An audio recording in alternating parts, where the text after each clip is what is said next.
वो चाहते हैं कि हिंदुस्तान छोड़ दें हम।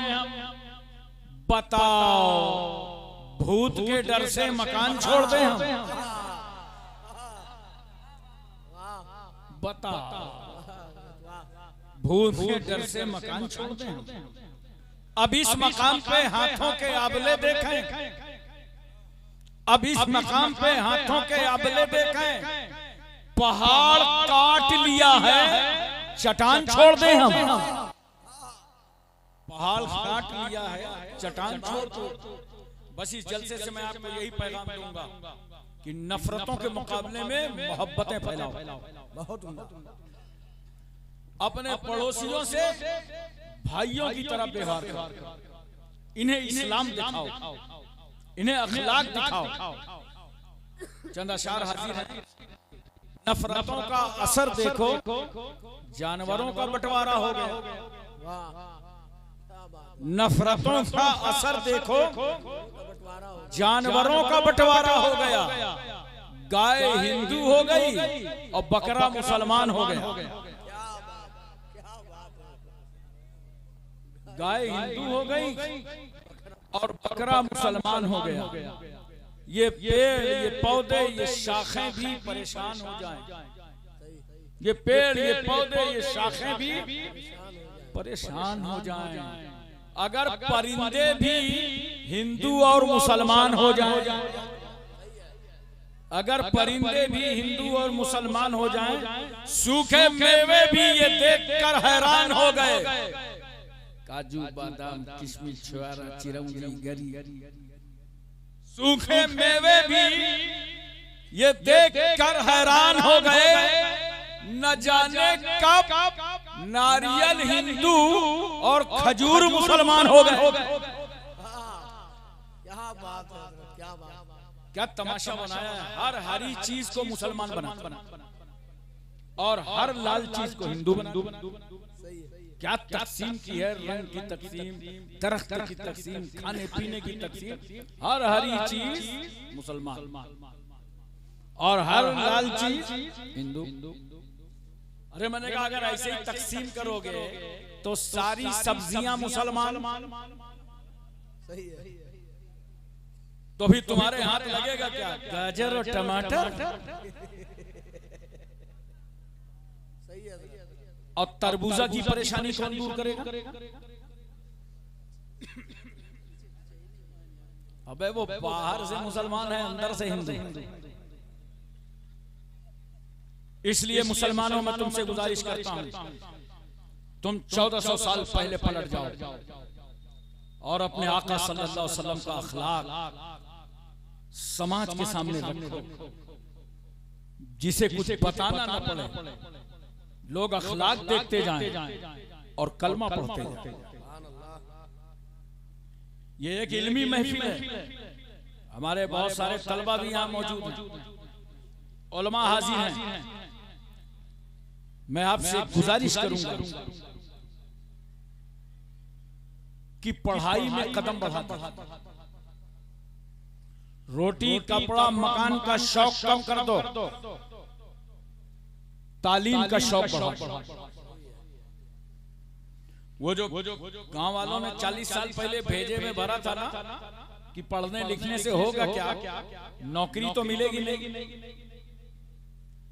140 करोड़ का मुल्क है और मेरी मालूमात में तकरीबन 6 करोड़ लोग नौकरी करते हैं। तो क्या पूरा भारत नौकरी ही करेगा? याद रखना, नौकरी की नियत से नहीं पढ़ा जाता, बल्कि नोट करो, अल इल्म नूरुन, इल्म रोशनी है और जिहालत अंधेरा।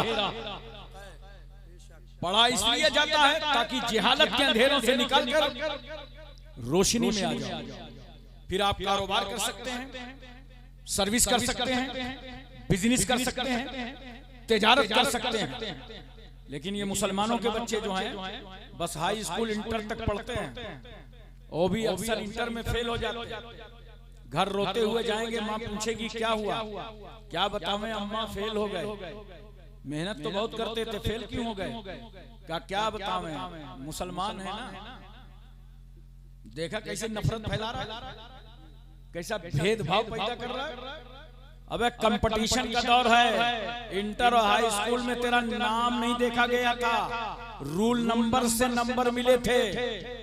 जाहिल माँ बाप को बेवकूफ मत बनाओ, बल्कि पढ़ो, मेहनत से पढ़ो। मेरा एक जुमला नोट करो जिसे मैंने हिंदुस्तान में भी कहा है और साउथ अफ्रीका में भी ये जुमला कहा है उनके वतन के लिए कि इतना पढ़ो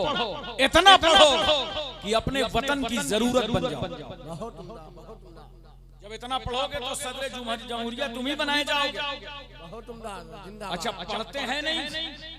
आज अगर आपसे कोई सवाल करता है कि मुसलमानों का क्या योगदान है हिंदुस्तान में, कौन सी कुर्बानी है आजादी में, तो आपने पढ़ा नहीं उलमा की सोबत इख्तियार किया कि मालूम होता।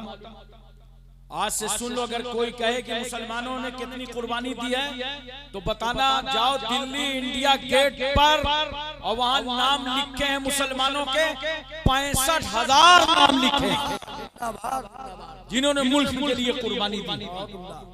हमारी 20% आबादी है इस मुल्क में, मगर वतन की आजादी में हमने जो कुर्बानी दी है वो 80%, वो हमने 40% दी। इतना बड़ा परसेंटेज है हमारी कुर्बानी का। ऐसे ही नहीं आजाद हुआ हिंदुस्तान। मेरे नौजवान बच्चों, हिस्ट्री पढ़ो भारत की, तालीम हासिल करो, इल्म की तरफ गामजन रहो। बहुत कुर्बानियां दी हैं मुसलमानों ने, तब जाकर के ये भारत आजाद हुआ है। कौन नहीं जानता अल्लामा फजल हक खैराबादी को, जिन्होंने मदरसे की चटाई पर बैठकर अंग्रेजों के खिलाफ फतवा जिहाद सादिर फरमाया था, तब हिंदुस्तान आजाद हुआ। किसी कॉलेज और यूनिवर्सिटी में बैठकर नहीं, मदरसे की चटाई पर।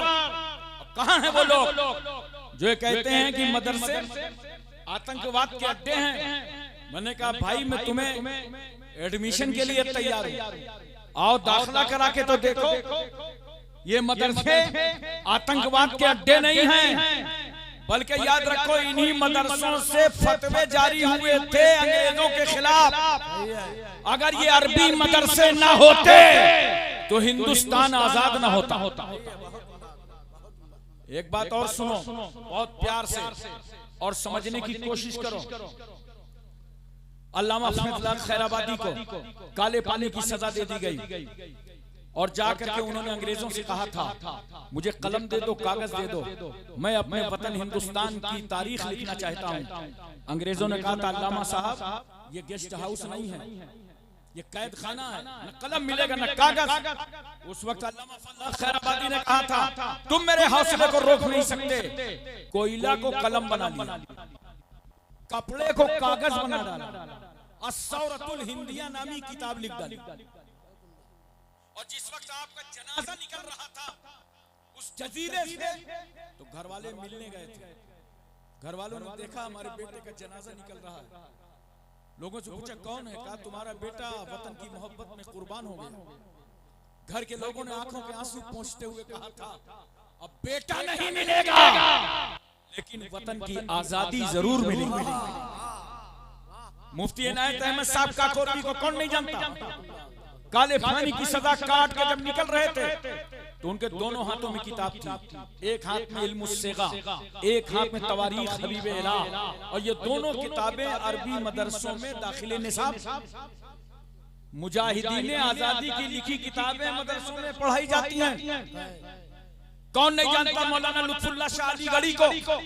ये मौलाना सैयद अहमद अशरफ कछोचवी के उस्ताद गिरामी, इन्होंने इशार पेश किया, तब भारत आजाद हुआ। मौलाना सैयद काफी मुरादाबादी को मुरादाबाद के चौराहे पर जब अंग्रेजों ने फांसी के फंदे पर लटकाया था तो उस वक्त आला हजरत फाजिल बरेली में फरमा रहे थे, ए लोगों, सैयद साहब की रगों में पहले ही से खूने हाशमी मौजज़न था, लो वतन पर कुर्बान हो गए। तो हमारे नखाबिरीन ने, बुजुर्गाने दीन ने कुर्बानियां दी हैं, तब मुल्क आजाद हुआ है। मुफ्ती सदरुद्दीन आजुर्दा, मौलाना फैजुर रसूल बदायूनी, मौलाना लियाकत अली साहब इलाहाबादी, मौलाना हसरत मुहानी, डॉक्टर मोहम्मद अली जौहर ने तो कहा था कि डॉक्टर इकबाल की शायरी ने लोगों को कुरान तक पहुंचाया है और आला हजरत की शायरी ने लोगों को साहिब कुरान तक पहुंचाया। जिंदाबाद जिंदाबाद, नारे तकबीर, नारे रिसालत। हमारे नकाबिरीन ने, बुजुर्गाने दीन ने कुर्बानियां दी हैं, तब हिंदुस्तान आजाद हुआ है। बोलो, हमारे बच्चे यतीम हुए हैं तब भारत आजाद हुआ है, हमारी माएं बेवा हुई हैं तब हिंदुस्तान आजाद हुआ है। नोट करो, हम इस मुल्क के किराएदार नहीं हैं, हम यहाँ के किराएदार नहीं हैं, हम भारत के हिस्सेदार हैं, जमींदार हैं, हकदार। एक बात मुझे और बताओ, बहुत प्यार और मोहब्बत के साथ बोलो, पूरी तवज्जो है ना, ज़हन हाजिर है आपका। आज दुनिया में कहीं आप चले जाइए किसी मुल्क में, तो वहां हुकूमतें हक कब देती हैं पब्लिक को, आवाम को, जनता को? जब उनके सामने हाथ फैला के भीख की तरह मांगो तब हक मिलता है। धरना प्रदर्शन करो तब हक मिलता है, असेंबली का घेराव करो तब हक मिलता है, पार्लियामेंट घेरो तब हक मिलता है। देखो ये दुनिया है, हक कब देती है? जब हुकूमतों के सामने हाथ फैला करके भीख की तरह मांगो तब पब्लिक को हक मिलता है।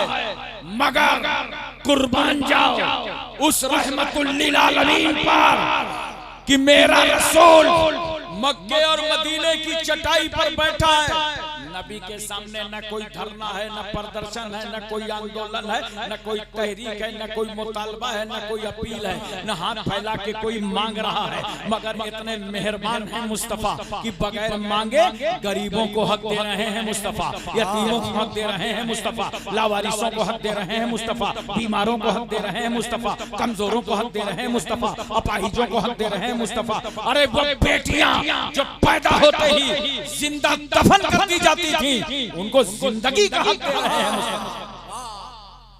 अरबों का यही माहौल था ना, बच्ची पैदा हुई उसे जिंदा दफन कर देते थे। एक शख्स ने आकर नबी करीम सल्लल्लाहु अलैहि वसल्लम की बारगाह में अर्ज किया था, या रसूल अल्लाह, ज़माने जिहालत में मुझसे गुनाह हो गया था, क्या अल्लाह मुझे माफ कर देगा? पैगंबर ने फरमाया, कौन सा गुनाह? क्या सरकार, एक छोटी सी बच्ची थी मेरी, मैं बड़ा प्यार करता था, बहुत मोहब्बत करता था, लेकिन जब उसकी उम्र बढ़ने लगी तो मुझे ख्याल आया ये जवान होगी, दूसरे के बेटे को अपने आस्थाने का दामाद बनाना पड़ेगा, लिहाजा इसकी जवानी से पहले जिंदगी का खात्मा कर दो। तो मैंने उस बेटी को लिया और ले गया आबादी से बाहर, एक गड्ढा खोदा, वो बच्ची बैठी रही, मेरे पैरों में जो मिट्टी लगती थी नन्ही नन्ही हथेलियों से साफ करती थी और मेरे साथ खेल रही थी। मैं कभी उसके गाल थपथपाता था, कभी पेशानी चूमता था, कभी उसका बोसा लेता था। उसे नहीं मालूम था मेरा बाप मेरा कातिल निकलेगा। आखिरकार कब्र तैयार हो गई, मैंने बेटी को जिंदा उतार दिया, पत्थर ला ला करके उसके ऊपर डाल दिए। वो चीखती रही और चिल्लाती रही और कहती रही, या अबते माज़ा तफल, ऐ मेरे बाप ये क्या कर रहे हो? मगर मैंने बच्ची की एक न सुनी, मैंने बच्ची को जिंदा ही दफन कर दिया था। और जानते हो आप, मेरे आका सल्लल्लाहु अलैहि वसल्लम की आमद के बाद जिस तरह इन बेटियों को इज्जतों से मुस्तफा ने नवाजा, यही वजह है कि सरकार सल्लल्लाहु अलैहि वसल्लम जब मदीना तैयबा तशरीफ ले गए तो छोटी छोटी बच्चियां नबी करीम सल्लल्लाहु अलैहि वसल्लम को देखकर दब बजा रही थी, खुशियां मना रही थी, तराने गा रही थी। सरकार उन बच्चियों के करीब से निकले, नबी करीम सल्लल्लाहु अलैहि वसल्लम फरमाते हैं, बच्चियों क्या तुम अल्लाह के नबी से मोहब्बत करती हो? बच्चियों ने कहा, या रसूल अल्लाह, हम सब आपसे मोहब्बत करते हैं। नबी करीम सल्लल्लाहु अलैहि वसल्लम फरमाते हैं, ए बच्चियों, अल्लाह का रसूल भी तुमसे प्यार करता है। अरे बोलो मोहब्बत से सुभान अल्लाह, दिल लगा के बोलो सुभान अल्लाह। अल्लाह का रसूल भी तुमसे प्यार करता है। वो बच्चियां खुशी क्यों मना रही थी? नबी फरमा रहे हैं, खुश क्यों हो? कहा, या रसूल अल्लाह, इसलिए खुश हैं आज हमें नबी करीम सल्लल्लाहु अलैहि वसल्लम का पड़ोस मिल गया, क्योंकि उन बच्चियों को मालूम था कि रसूलुल्लाह के पड़ोस में रहने के बाद अब कोई बेटी जिंदा दफन न होने पाए। कितनी इज्जतों से मुस्तफा जाने रहमत ने नवाजा, हुकूक अदा किए। मेरे रसूल सल्लल्लाहु अलैहि वसल्लम ने इंसान तो इंसान, जानवरों के हुकूक बयान कर दिए। एक जानवर को साए में कब बांधना है, धूप में कब बांधना है, उसे चारा कब देना है, पानी कब देना है, काम कितना लेना है। अरे जिंदा तो जिंदा, मेरे रसूल ने मुर्दों का हक बयान कर दिया। ये बताओ एक दिन मरना है कि नहीं? अब थोड़ा हाँ क्या मरना है कि नहीं? अच्छा, तो जितना ज्यादा बूढ़ा है अगर उससे पूछो बाबा मरना है तो लाठी ढूंढेगा ये आया कहां से। हालांकि कन्फर्म टिकट, बस डेट नहीं मालूम।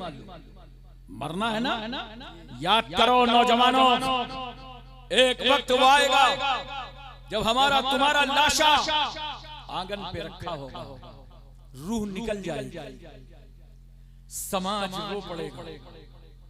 हमें बड़ा घमंड था अपनी जवानी पर, बड़ा नाज था अपने पैसे रुपए पर, बड़ा तकब्बुर था खिताबत और तसनीफ और इल्म पर। जानते हो, घमंड कभी न करना, तकब्बुर कभी न करना, बस ये तय करके जाओ अल्लाह ही बड़ा है। रूह निकल जाएगी तो जानते हो तेरा तकब्बुर तेरे घर में टूट जाएगा और घर ही वाले तुम्हारा नाम बदल देंगे। जब कोई आएगा ना घर तो कोई नहीं कहेगा सेठ साहब से मिलना है, हाजी जी से मिलना है, इमाम साहब से मिलना है, मौलाना साहब से मिलना है। आते ही क्या कहेगा, मैयत कहाँ है, जनाजा कहाँ, ताबूत कहाँ, मिट्टी कहाँ। देखा, मरते ही घर वालों ने ही नाम बदल दिया।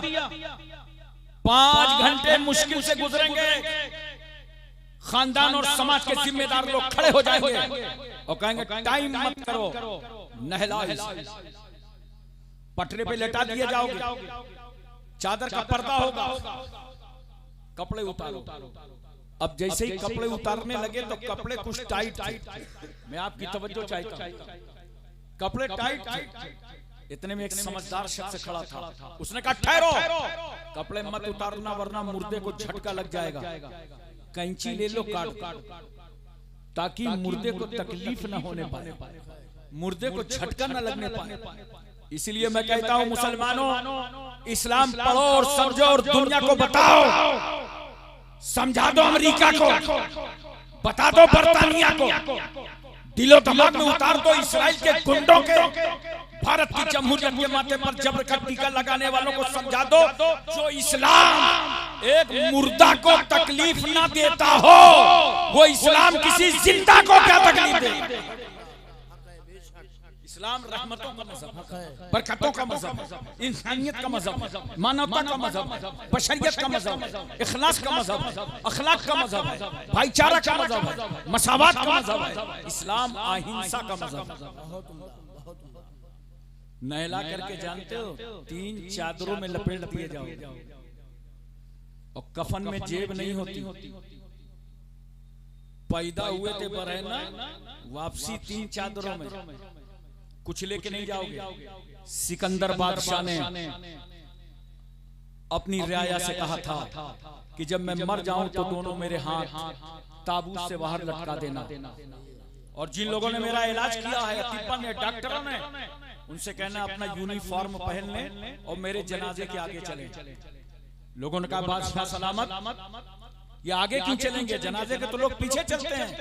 कहा इनको आगे चलाना मेरे जनाजे के, ताकि इन डॉक्टरों को देख के दुनिया समझ जाए कि जिस बादशाह के पास इतने डॉक्टर्स थे वो भी बादशाह को बचाना चाहता, और हाथ लटका देना ताकि दुनिया को मालूम हो कि सिकंदर बादशाह भी दुनिया से हाथ खाली गया। नहला धुलाने के बाद जानते हो चारपाई में लटाए जाओ, क्या बोलते हैं, चारपाई बोलते हैं। अभी 3 दिन पहले मैं बंगाल गया था, 3 बार मैंने चारपाई कहा, वो समझे नहीं। एक मौलाना साहब ने नीचे से मेहरबानी की, बोले खाट। जैसे ही खाट कहा तो सब समझ गए, काहे में लटाए जाओगे चारपाई में।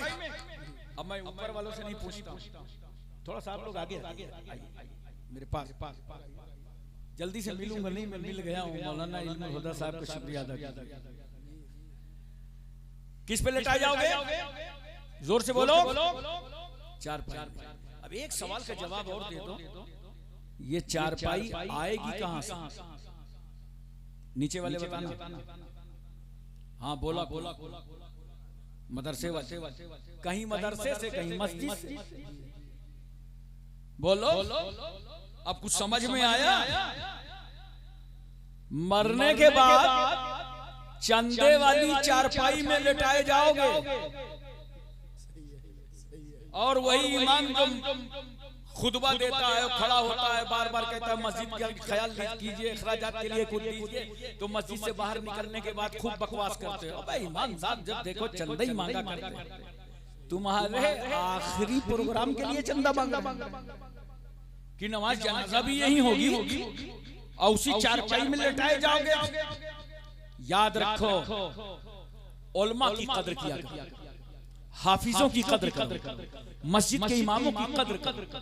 मैं ये नहीं कहता इनको बहुत बड़ा नजराना दे दो, वो तो मुकद्दर वाला होगा तो देगा, लेकिन एक बात जरूर कहता हूँ, जब इनको देखा करो, आलिमों को, उलमा को देखा करो, इमाम को, हाफिज कुरान को ना, एक काम किया करो, इनको देखकर सिर्फ मुस्कुरा दिया करो, मुस्कुरा दिया।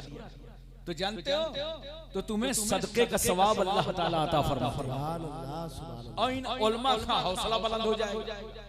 वरना आजकल तो सारी मेहनत लोग आलिमों की काट में कर रहे हैं। आपने देखा होगा महल्ले में बाज लोग कहते हैं मौलाना लोग मुर्गा बहुत खाते हैं। ये बात मेरी नोट कर लीजिएगा, ये वही कहेगा कि मौलाना हजरत मुर्गा बहुत खाते हैं जिसने कभी दावत ना की होगी। चाहे देख लेना महल्ले में, जिसने कभी ना दावत की होगी वो कहेगा मुर्गा मुर्गा मुर्गा। अबे मुर्गा मुर्गा मुर्गा कह के ऐसी नजर लगाया कि आलू बना डाला। अरे तुम भी मुर्गा खाना चाहते हो, अच्छा अच्छा खाना ना, मैं बता रहा हूँ तुम्हें भी आइडिया। पढ़ो 5 वक्ता नमाज, पढ़ो तस्बीह फातिमा, अल्लाह ताला तुम्हारा रिस्क भी कुशादा फरमाता। तो आलिमों से मोहब्बत करो, प्यार करो। आखिरी में यही काम आते हैं कब्रिस्तान। घर वाले भी भाग जाते हैं, अजान देने के लिए कौन रुकता है? यही लोग रुकते हैं। नमाज पढ़ाते यही लोग हैं, फातिहा यही लोग पढ़ते हैं। इसलिए इनसे मोहब्बत करो, बोलो प्यार करो इनसे। लेटाए जाओगे उसी चारपाई में। आज तक किसी हिंदुस्तान के बड़े सेठ ने ये वसीयत नहीं की, अरे यार मेरा इंतकाल हो जाए ना तो एक नई स्टील वाली चारपाई बनवा दो। क्यों? पुराने मुर्दों वाली पे मत लिटाना, कहीं इन्फेक्शन ना हो जाए। किसी ने आके वसीयत किया, इसी चारपाई पे लिटाए जाओगे और 5-6 घंटे लगेंगे। खानदान के लोग जमा हो जाएंगे, जनाजा उठाओ। उठ गया जनाजा। एक बात मुझे प्यार के साथ बताओ, जैसे घर से जनाजा निकला, माँ चीखती रोती चिल्ला पड़ी, माँ और बेटे का प्यार। लेकिन जानते हो कहां तक साथ दे सकी? सिर्फ दरवाजे तक आई और कहती है घर वालों, महल्ले वालों, जाओ मेरे बेटे का जनाजा ले जाओ। मेरे हाथों में और पैरों में शरीयत की बेड़ियां और हथकड़ियां पड़ी हैं, मैं दरवाजे से बाहर नहीं निकल सकती। हाय, माँ से ज्यादा कोई प्यार नहीं करता, माँ से ज्यादा कोई मोहब्बत नहीं करता, और जो सबसे ज्यादा मोहब्बत करे उसने घर ही में साथ छोड़ दिया। जो बेटे के रोने पर रोए वो माँ, जो बेटे के सोने पर सोए वो माँ, नींद की मिठास में गुम हो, बच्चा तड़प जाए, माँ नींद को झटक दे, रोते हुए बच्चे को अपने कलेजे से लगाकर अपना सफेद खून पिला पिला कर फिर सुलाते। हम गंदगियां देखकर ठहर नहीं पाते, वो रात रात भर उठाती रहती है। जिसने 9 महीने तक पेट में रखा वो माँ, जिसने 2 साल तक अपनी छाती का दूध पिलाया वो माँ, जिसने रस्म बिस्मिल्लाह खानी कराई वो माँ, जिसने उंगली पकड़ करके सहने चमन में चलना सिखाया, खड़ा होना सिखाया, बैठना सिखाया, जिसने सर पर तेल की मालिश की, जिसने झूले में झूलाकर अल्लाह का जिक्र सुनाया, अल्लाहू अल्लाहू का विर्द सुनाया, इतना प्यार करने वाली माँ, उस माँ की मोहब्बत पूछना है तो बताओ, जिस वक्त हम और तुम पैदा हो रहे थे, तुम्हारे और हमारे घर में औलादें पैदा होती हैं तो मोहल्ले की सारी औरतें जमा हो जाती हैं, देखें पैदा होने वाला गोरा है कि काला है, लड़की है कि लड़का है, सब अपने अपने नजरियात के तहत तुम्हारे मकान में मौजूद, मगर कुर्बान जाओ माँ की मुसल्लिम सुबूत मोहब्बतों पर, माँ के खालिस प्यार पर। माँ ये नहीं कहती कि पैदा होने वाला गोरा है कि काला, पैदा होने वाली लड़की है या लड़का, बल्कि माँ कहती है मोहल्ले की औरतों इतना तो बता दो, पैदा होने वाला जिंदा है कि नहीं। इतना करने वाली माँ ने घर ही में साथ छोड़ दिया। जनाजा आएगा, कब्रिस्तान शहर खमोसा पहुंच जाओगे, उतार दिया जाएगा। जरा इस्लाम की मेहरबानी तो देखो, तवज्जो को तो करो। लाने के बाद कब्र में फिर उतारा गया, 2.5 गज जमीन। पहले बड़े मकान में रह रहा था, अब छोटे मकान।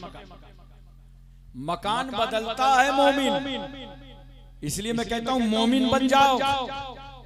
घर बदलता है मोमिन। हम सब कहां थे? आलम अरवा में। अल्लाह ने हुक्म दिया दुनिया बदलो, माँ के पेट में चले आए, 9 महीने तक माँ के पेट में रखा, हुक्म दिया दुनिया बदलो, दुनिया में चले आए। जब तक चाहा 100 साल 90 साल रखा, हुक्म दिया दुनिया बदलो, कब्र में चले गए। जब तक चाहेगा कब्र में रखेगा, हुक्म देगा दुनिया बदलो, हश्र में चले जाएंगे, हिसाब किताब होगा, हुक्म होगा दुनिया बदलो, जन्नत चले जाएंगे। अरे मोमिन मरा कब? मोमिन तो सफर करता रहा, लेकिन मोमिन बन जाओ मुसलमान, सच्चे पक्के मुसलमान बन जाओ। मैं तवज्जो चाहता हूं, आपका ज़हन हाजिर है, मैं आपको समझाना चाहता हूं, अच्छी तरह बताना चाहता हूं।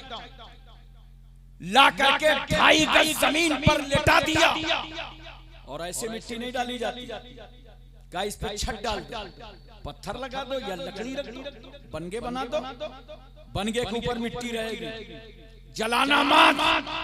अरे पूरी दुनिया को समझाओ, पूरे वर्ल्ड को बताओ, जो इस्लाम मुर्दा जलाने की इजाजत ना दे, वो इस्लाम किसी जिंदा को जलाने की क्या इजाजत दे? हजरात एक बात मुझे और मोहब्बत से, कब्र में सब वापस पलट गए, कोई कब्र में ठहरा, कोई कब्र में रुका, मगर जानते हो आवाज आ रही है कब्र के अंदर से, मैं तारीकी का घर हूँ, मैं अंधेरा घर हूँ, मैं काली कोठरी हूँ, और वहाँ कोई नजर नहीं आ रहा, मगर कुर्बान जाओ हर रैया वालों, वो कब्र की काली कोठरी जहाँ माँ बाप नजर ना आए, वहाँ भी रहमतुल लिल आलमीन नजर आए, वहां भी मुस्तफा जाने नजर आए। जब वहां रसूल नजर आए, जब कोई साथ ना दे सका, वहां नबी नजर आए, तो अब आई लो मोहम्मद, हम ना बोलेंगे तो कौन बोलेगा? मोहतरम सामीन किराम, एक बात मुझे बताइए मोहब्बत से, कब्र में कैसे सवाल हो? जिस जलसे में पूछता हूँ सबको याद, बड़ी तैयारी की है। कब्र में कितने सवाल? माशाअल्लाह, सबको याद है, बहुत अच्छे से याद रखना। सवाल भी याद है, इन्हें जवाब भी याद हो। बहुत मेहनत किया कि फाइनल पर्चा देख लो, बाकी देखा जाए। 3 सवाल होंगे ना, बोलो, इसलिए याद कर रहे हैं। लेकिन मेरा एक जुमला नोट कर लो, अगर रसूलुल्लाह की गद्दारी में मौत आई तो चाहे जामे अजहर से पढ़ के आ जाओ और चाहे नदवा से पढ़ाओ, बस हाँ हाँ लादरी ही कहते रहोगे। और अगर कुछ भी ना पढ़े हो, लेकिन मौत रसूलुल्लाह की वफादारी में आ गई तो फरिश्ता सवाल करता जाएगा, जवाब तुम्हारी जुबानों पे आता जाएगा। एक बात और बताओ मोहब्बत से, इम्तिहान दिया होगा कभी, एग्जामिनेशन हॉल में बैठे होगे ना, तो अगर पर्चा 9 बजे से हो तो पेपर कै बजे तुम्हारे हाथ में आएगा? बोलो 9 बजे। 9 बजे से अगर टाइम है पेपर का तो 9 ही बजे पेपर तुम्हारे हाथ में आएगा। ऐसा तो नहीं है कि 24 घंटे पहले पेपर हाथ में आ जाए। अगर 24 घंटे पहले पर्चा हाथ में आ गया ना, तब तो शोर मच जाएगा, पेपर आउट, पेपर आउट, इम्तिहान कैंसिल। ऐसे ही इंडिया में हर 6 महीने में आउट होता रहता है, लीक होता रहता है, इम्तिहान कैंसिल। क्यों? ये लड़कों की काम, किसी बात में एक हो या ना हो, मगर नकल कराने में सब एक है। जैसे पेपर आउट हुआ, अब्दुल सलाम ने फोन कर दिया रमेश को, अबे पेपर आउट हो गया। रमेश ने फोन कर दिया महेश को, अरे पेपर आउट हो गया। महेश ने कर दिया अब्दुल सलाम को, अरे पेपर आउट हो गया। मिनटों में पूरे इंडिया को खबर हो गई। तो जब हुकूमत इम्तिहान लेती है तो पर्चा छुपा लेती है। 1 घंटा पहले भी नहीं सवाल बताती, 1 दिन पहले भी नहीं बताती, 1 हफ्ता पहले भी नहीं बताती। ये दुनिया है कि जब इम्तिहान ले तो पेपर छुपा ले, मगर कुर्बान जाओ उस रहमतुल लिल आलमीन पर कि मेरे रसूल ने हमारे तुम्हारे कब्र का पेपर 1400 साल पहले ही आउट कर दिया। और अच्छा देखो, अब किसी को 10 साल पहले मालूम है सवाल क्या है, जवाब क्या है, सवाल भी मालूम, जवाब। किसी को 20 साल पहले, किसी को 50 साल, किसी को 70 साल, किसी को 80 साल से मालूम है कि 3 सवाल हैं और जवाब ये है। अब बताओ, जब इतने सालों से तुम्हें पेपर मालूम है, तो अब भी अगर आउट हो जाओ तो कितने कंडम स्टूडेंट्स हो। तवज्जो कीजिए। पहला सवाल क्या है कब्र का? बोलो, अरे बोलो ना। मुसलमानों, मुसलमान बन के जिंदगी गुजारो। आज हमारे जो हालात बिगड़ रहे हैं, ज्यादातर हमें सजाएं मिली। देखो, हमें जूता चप्पल पहनने का ढंग नहीं आया, और थोड़ा सा दिमाग लगाओ तो पूरा काम चल जाता है। थोड़ा सा ये बताओ, जूता चप्पल पहनते हो ना? जोर से बोलो। बस आज से याद रखना, जब जूता चप्पल पहना करो तो दाहिना पैर पहले डाल दिया करो, जब उतारा करो तो बायां पहले निकाल लिया करो। देखो, काम भी चल गया और सुन्नते रसूल भी अदा होगा। अच्छा, पैजामा पहनते हो ना? बोलो, इतना धीरे बोलने लगता है। सब पहनते हो ना? माशाअल्लाह, बाहर ना हो जाना। बस एक आसान चीज है, जब पैजामा पहना करो बैठ जाए, साफा बांधो, खड़े हो जाओ। देखो, काम भी चल गया, सुन्नते रसूल भी अदा हो गई। खाना खाते हो, दस्तरखान लगा लो, नमक रख लो, नमक से शुरू करो, नमक पे खत्म करो। 70,000 बीमारियों का इलाज है। और जब खाना खाओ ना, तो जो सबसे छोटा हो पहले उसके हाथ धोना। क्यों? अगर बड़े बड़े लोगों के हाथ धुलाएंगे तो छोटा वाला बच्चा बैठे बैठे सोचेगा, या अल्लाह, जहाँ ऐसी पर्सनालिटीज हो, खुदा खैर करे, उधर का माल इधर सप्लाई होगा या नहीं, तो बच्चे का दिल टूटेगा। इस्लाम दिल तोड़ने नहीं आया, इस्लाम तो टूटे हुए दिलों को जोड़ने के लिए आया। सबसे कम उम्र के हाथ धुलाओ। जब खाने से फारिग हो जाओ तो उम्र जिसकी सबसे ज्यादा हो उसके हाथ धुला दो, ताकि उसकी बुजुर्गी का परचम भी लहराता नजर आए। बोलो, थोड़ा थोड़ा दिमाग लगाए कर। जलसे में आए हो, कल सुबह कोई पूछेगा होटलों में, बाजारों में, जलसे में गए थे? हाँ गए। मौलाना इल्मुल हुदा साहब की दस्तार हुई थी, उस इज़हार तशक्कुर पर उन्होंने जलसा कराया था। उलमा आए थे, शोरा आए थे, उनके बड़े भाई हजरत मौलाना बदरुद्दीन साहब भी मौजूद थे, दीगर तमाम उलमा इम्मा हाजिर थे। अरे वो तो सब ठीक है, तकरीर कैसी हुई? बहुत अच्छी, बहुत अच्छी। और फिर तो और आगे सुनो, कैसा लगा रे? मजा। वो भी जिम से आता, मजा आ गया। नहीं भाई, ये ना करना। एक आलिम के प्रोग्राम में मैं तुम्हें कुछ बातें ऐसी बताता हूं कि ये दूसरों तक पहुंचा दे। जूता चप्पल पहनो सुन्नत के मुताबिक। नौजवानों को देख लो कपड़े कैसे पहन रहे हैं, फटी हुई पैंट। अकलमंदी देखो, पैंट पहन नहीं रहा फटी हुई, जानबूझ के खरीद के ला रहा। मैं भिंडी बाजार में था, कुरला आ रहा था, तो साइड में गाड़ी खड़ी थी, एक छोटा बच्चा आया, बोला हजरत कहाँ जा रहा है आप? मैंने कहा भाई मैं साकीना का जा रहा हूं। तो बोले मैं भी चलूं? मैंने कहा चलो। बच्चों से कुछ मेरी आदत है मोहब्बत से पेश आने का। वो बच्चों को बैठा लिया मैंने, और जब बैठा लिया तो मैंने कहा बच्चों से अगर पूछो कपड़े लत्ते के बारे में बहुत खुश होते। तो मैंने कहाँ गए थे? बोले कपड़े खरीदने गए थे, ईद आ गई ना, शॉपिंग करने गए थे। मैंने क्या खरीद के लाए? बोले कपड़े। मैंने कहा तुम्हारे कपड़े चेक करें। तो उसने पैंट उठा के दिया, वो सामने से थी फटी। अबे मैंने कहा तू तो ठग गया। कहा क्या हुआ? मैंने कहा फटी पैंट खरीद लाया। तो जानते हो छोटा बच्चा था मगर यूं कर रहा था, मतलब मुझे को बेवकूफ समझ रहा था।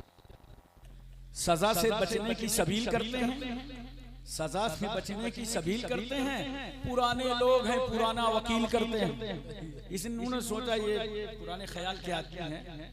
मैंने कहा ये फटी हुई पैंट। और वो कहने लगे आजकल चलता है।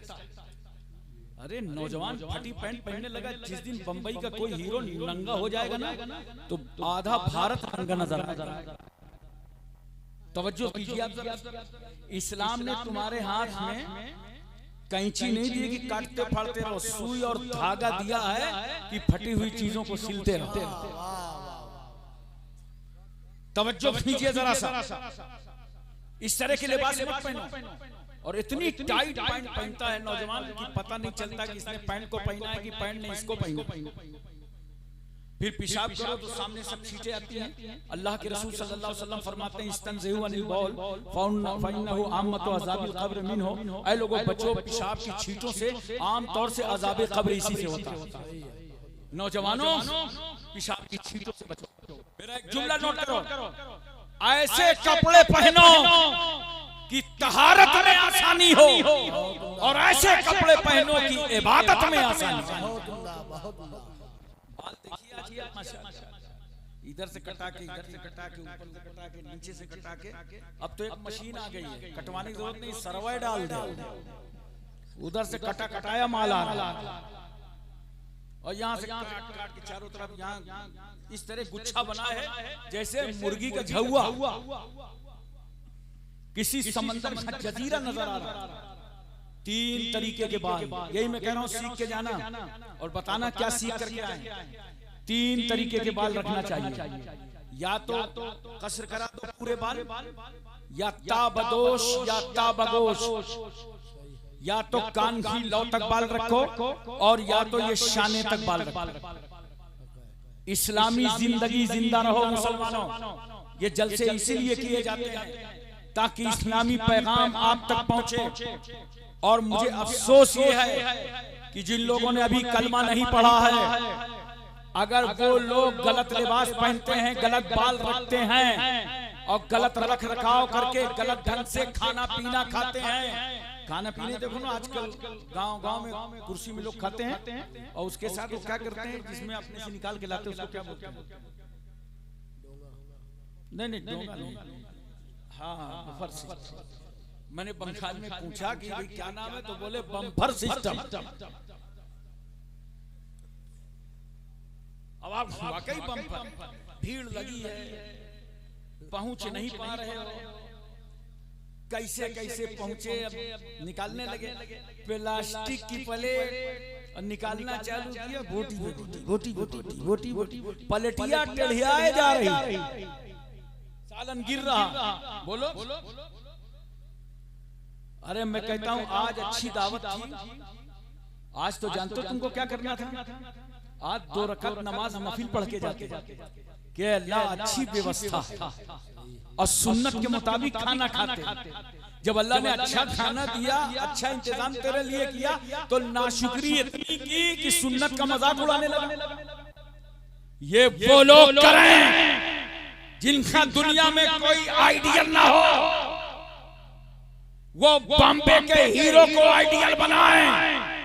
मगर मुसलमानों, नौजवानों, हमारे तुम्हारे आइडियल हाफिजे मिल्लत हैं, हमारे तुम्हारे आइडियल सदरुल अफाजिल हैं, सदरुल शरिया हैं, शेर पे शेर सुन्नत हैं, मुहद्दिसे आज़म हैं। हमारे तुम्हारे आइडियल कुतुबुद्दीन बख्तियार काकी, महबूबे इलाही, साबिर कलियारी, जिंदा शामदार, वारिसे देवा, मखदूमे के चौचा, मखदूमे जाजमऊ, नसीरुद्दीन चिराग देलवी, शाह जमालुल्लाह रामपुरी, मुनव्वर अली शाह इलाहाबादी, शरफुद्दीन याहया मुनैरी, अलाउल हक पंडवी, अखी सिराजुद्दीन, मखदूमे माहिम, बाबा बहाउद्दीन, बाबा ताजुद्दीन, मखदूम शाह मीना, सैयद सालार मसूद गाजी, सरकारे महरेरा।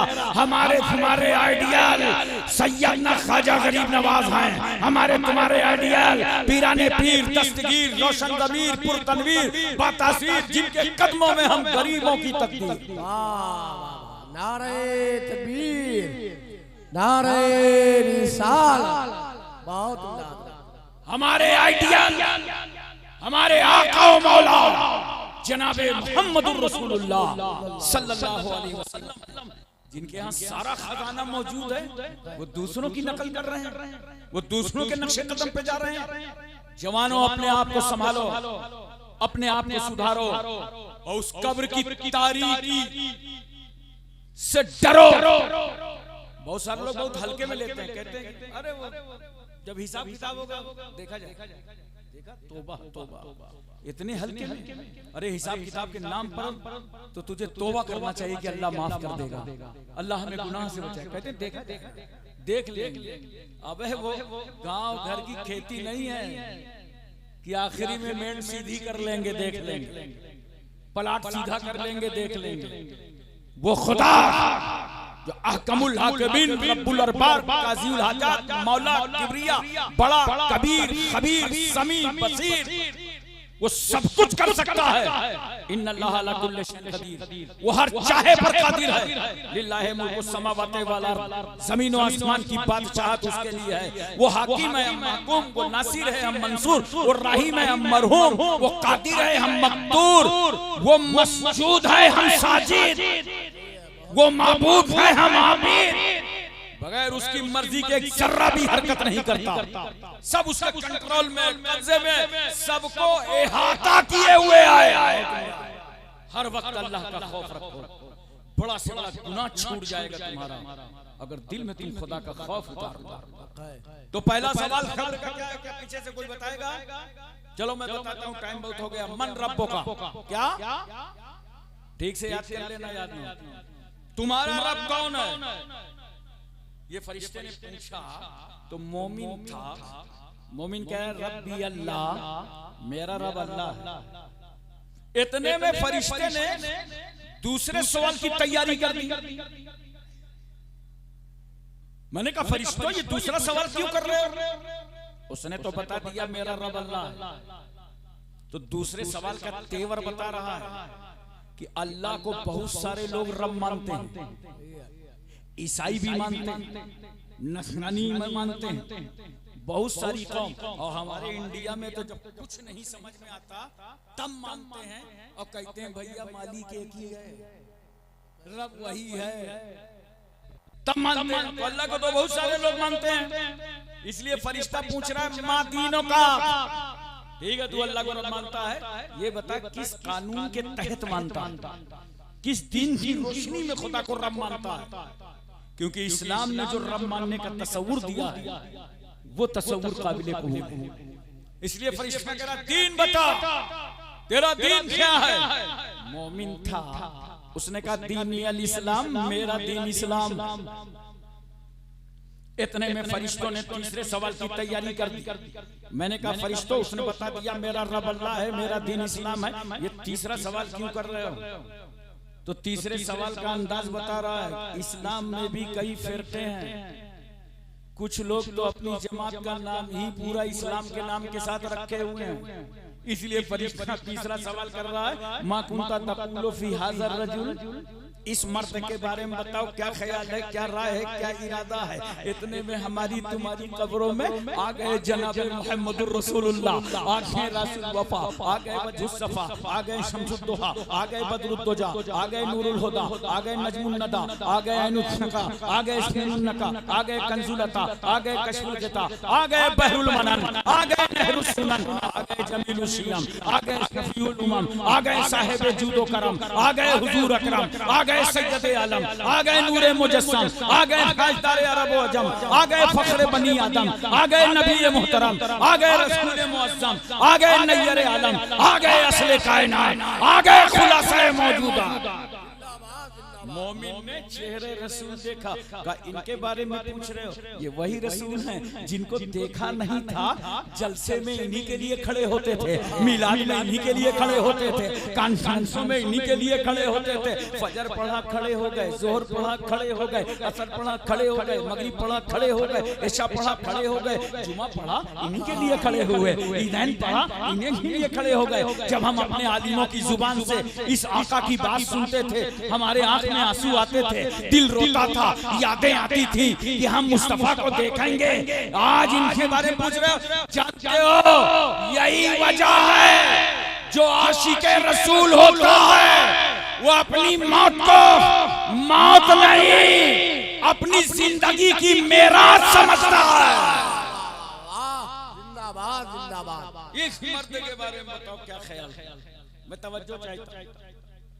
फरिश्ता क्या कह रहा है, रजूल मर्द के बारे में, ये नहीं कहा इस नबी के बारे में। क्यों? अगर फरिश्ते ने कहा था नबी के बारे में बताओ तो बहुत सारे चालाक लोग समझ जाते कि नबी हैं। ये तो सवाल ही में जवाब है। जैसे मैं आपसे कहूं खुलफाए राशिदीन कितने हैं? अरे बोले चार। अशरा मुबशरा कितने? सवाल ही में तो जवाब। हुसैन इब्ने अली के वालिद का नाम बताओ। इब्ने अली तो लगा दिया, सवाल ही में तो जवाब। अगर फरिश्ते ने कहा होता नबी के बारे में बताओ, चालाक लोग समझ जाते नबी है। नहीं, फरिश्ता कह रहा है मर्द के बारे में बताओ। और एक बात और सुन लो, नबी के लिए जरूरी नहीं है कि जिस्म के साथ हो। क्यों? मेरा रसूल तो आदम से पहले नबी, कुन तो नबियों वादमो बैनल माए वत्तीन, मैं उस वक्त नबी था जबकि आदम आगो की मंजिलें तय कर रहे थे। आदम में जान नहीं डाली गई, मैं नबी हूँ। आदम में रूह नहीं डाली गई, मैं नबी हूँ। आदम मुकम्मल नहीं हुए, मैं नबी हूँ। आदम कंप्लीट नहीं हुए, मैं नबी हूँ। इसलिए नबी नहीं कहा, बल्कि फरिश्ता कह रहा मर्द कहते किसको है? मर्द उसे कहते हैं जो जिस्म के साथ जिसमें रूह हो, वो है मर्द। और रूह निकल जाए तो मुर्दा। फरिश्ता कह रहा है मर्द के बारे में बताओ। इसका मतलब हमारी तुम्हारी कब्रों में हमारा तुम्हारा पैगंबर जिस्म पाक के साथ जाता है। अच्छा, एक बात सुनिए जरा, ये भी नहीं कहा फरिश्ते ने, बताओ क्या ख्याल है? नहीं, कह रहा है इनके बारे में क्या कहा करते थे। अब तवज्जो है ना? अच्छा, वो चौराहे पे जो बोलते थे उल्टा सीधा, हमारी तरह है, हमारे मिसल है, हमारे देश, क्या कहा करते थे? बंद कमरों में क्या कहते थे? महफिलों में क्या कहते थे? मजाक उड़ाने के लिए क्या कहते थे? तो पूरी हिस्ट्री फरिश्ता पूछ रहा है, पूरी जिंदगी में बता क्या कहा करते थे? मोमिन क्या कहेगा? हाजा नबीना मुहम्मदुर रसूलुल्लाह, ये तो हमारे आका मौला जनाबे मुहम्मदुर रसूलुल्लाह। नम कलू रूस, सो जा। कब्र जन्नत के बागों में से बाग है मोमिन के लिए, और जहन्नम के खंदकों में से एक खंदक है काफिर के लिए।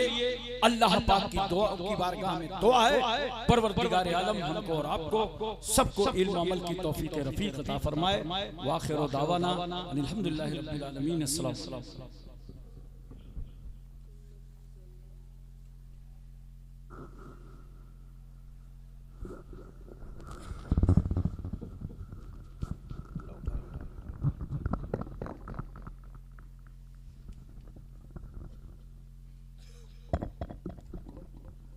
या नबी सलाम अलैका या रसूल सलाम अलैका या हबीब सलाम अलैका सलवातुल्लाह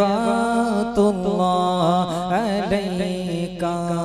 रूह जब तन से जुदा हो माये रमज़ान जुमा हो दोपहर से दिन ढला हो लब पे जारी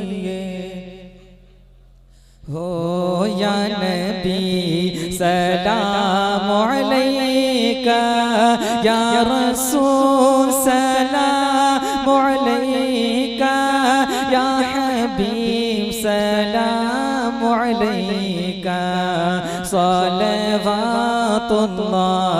अलैका। मेरी आने वाली नस्लें तेरे इश्क़ में ही मचले उन्हें नेक तुम बनाना मदनी मदीने वाले या नबी सलाम अलैका सलाम अलैका या हबीब सलाम अलैका सलवातुल्लाह अलैका। बलगल उला बेकमालिही कशफ दुजा बेजमालिही हसन जमीउ खिसालिही सल्लु अलैहि वालिही या नबी सलाम अलैका या रसूल सलाम अलैका या हबीब अलैका सलवातुल्लाह अलैका।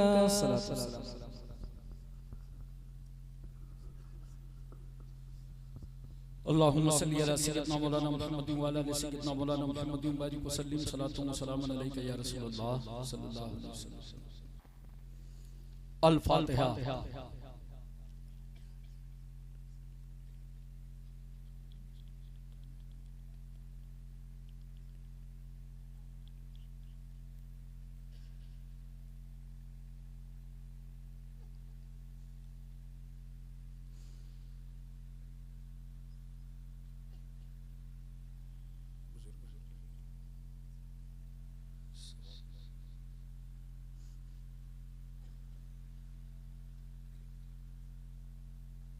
मलिका बादशाह खुदा बंदा कार साजा करीमा बंदा नवाजा बेनियाजा हम सब गुनहगार बंदे तेरी बारगाह में खाली दामनों के साथ खड़े हैं। ए अल्लाह हमारी निगाहों को मुसलमान बना दे, हमारी जुबानों को मुसलमान बना दे, हमारे दिलो दिमाग को मुसलमान बना दे।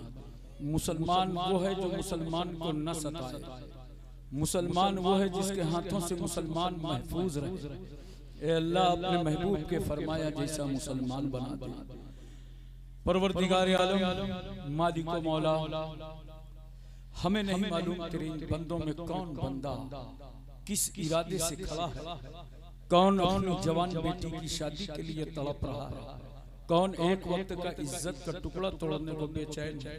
ए अल्लाह कौन बीमार है शिफा चाहता है, मकरूज है निजात चाहिए, लावारिस है ठिकाने का तलबगार है। परवरदिगार आलम हम नहीं जानते मगर तू तो अलीमुम बिज़ाती सुदूर है, अपने बंदों की दिल की धड़कनों को जानता है। ए अल्लाह सबको बामुराद फरमा, सब की जायज तमन्नाओं की तकमील फरमा, इस पूरी आबादी में रहमतें नाज़िल फरमा।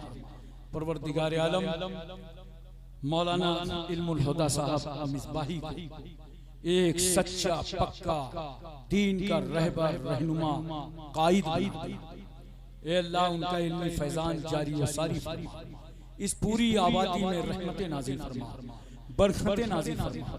कोई भी बला हो, मुश्किल हो, मुसीबत हो, आसेब हो, नजर बद हो, सबसे छुटकारा अता फरमा। परवरदिगार आलम पूरे मुल्क में हमारा इम्तिहान न ले। हम तेरी आजमाइश और इम्तिहान के काबिल नहीं हैं। तूने आजमाया था मूसा अलैहिस्सलाम को दरिया नील में, यूनुस अलैहिस्सलाम को मछली के पेट में, इब्राहिम अलैहिस्सलाम को आतश के नमरूद में, इस्माइल अलैहिस्सलाम को बाप के खंजर के नीचे, करबला में इमाम हुसैन को यजीदियों के सामने। ले अल्लाह वो तेरे नेक बंदे थे, आजमाइश में खरे पूरे उतर गए। हम तेरे नाकिस कमजोर बंदे हैं, हिंदुस्तान में रहते हैं। ए अल्लाह हमारा इम्तिहान न ले, हमें आजमाना। मौला इन नेक बंदों के सदके में हमारा इम्तिहान माफ फरमा, हमारी आजमाइश का खात्मा फरमा। हमारे जो जवान बूढ़े बच्चे मॉब लिंचिंग में मारे जा रहे हैं, अल्लाह